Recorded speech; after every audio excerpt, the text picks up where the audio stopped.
Thank you, Madam Chair. Once upon a time, I was a manufacturing guy. I ran operations for 12 years with Procter & Gamble.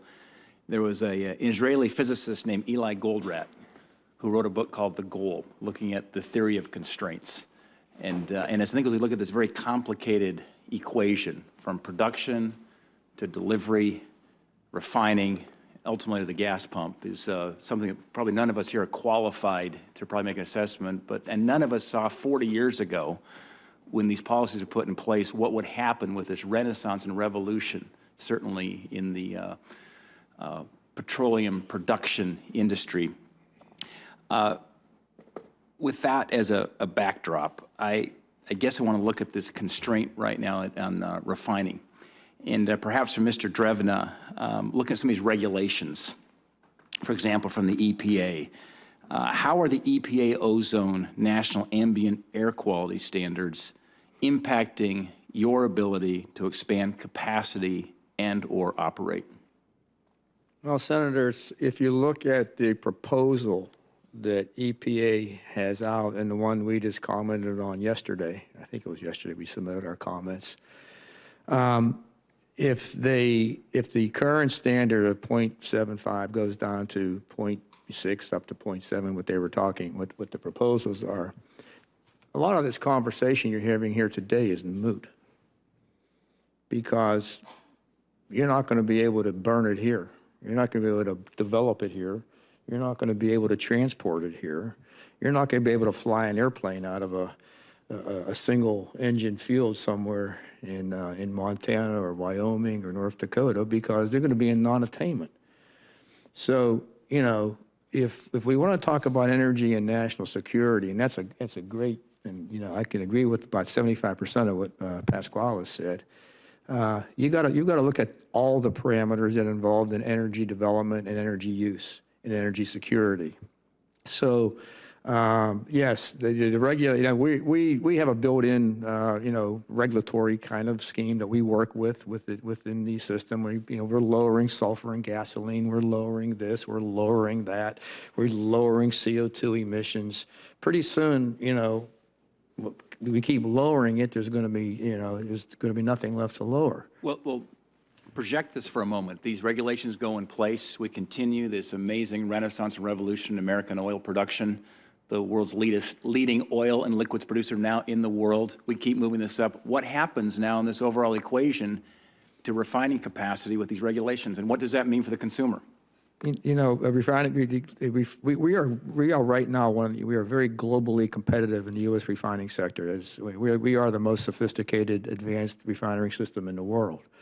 We're able to take, you know, do it very efficiently, do it very effectively with a lot of the blue-collar jobs that both Pasquale and Jeff have talked about.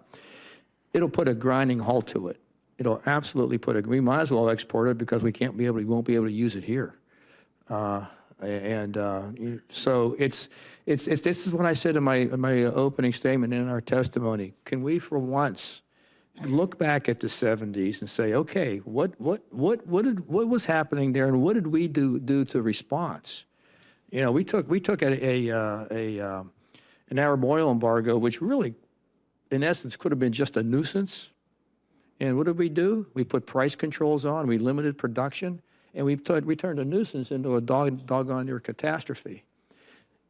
So then our energy policy was the next time around, well, Synthetic Fuels Corporation, and let's not put Christmas lights up. For crying out loud, can we get an energy policy based upon the abundance that we have now, but taking all the parameters, whether it's our environmental regulations, the Jones Act, the Renewable Fuel Standard, look at them holistically and come up with something that makes sense, not only for upstream producers or us, but for the economy and for consumers. Again, I look at some. We're debating a policy that's 4 decades old. Going forward 40 years, it's 10 presidential elections away. 40 years from now, what will we have to look at here as we look at this very complex supply chain?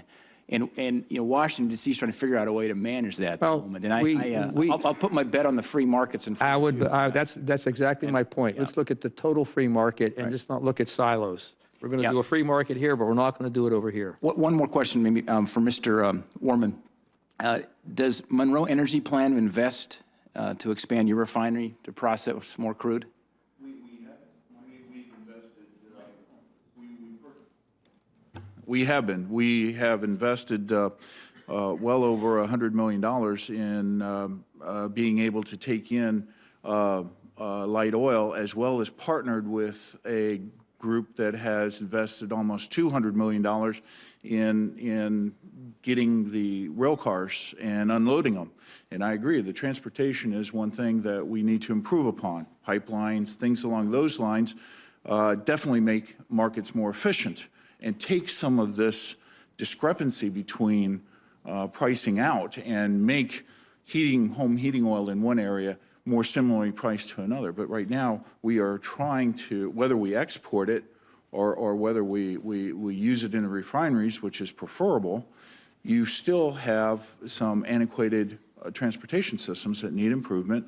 And that goes back into what Mr. Draven is saying, is you have to look at the whole thing holistically: the transportation, the supply, the displacements. Where is the demand for it? It's the environmental regulations that go with it.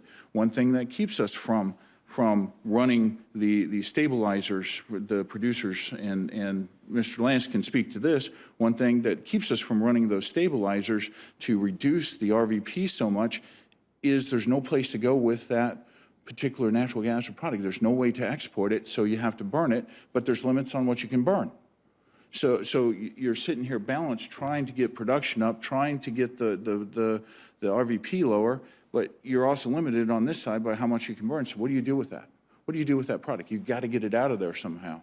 So you either have to transport it via rail car, or you have to burn it, and you're limited on burning. So Thank you. Thanks, Madam Chair. Yeah. Thank you, Senator.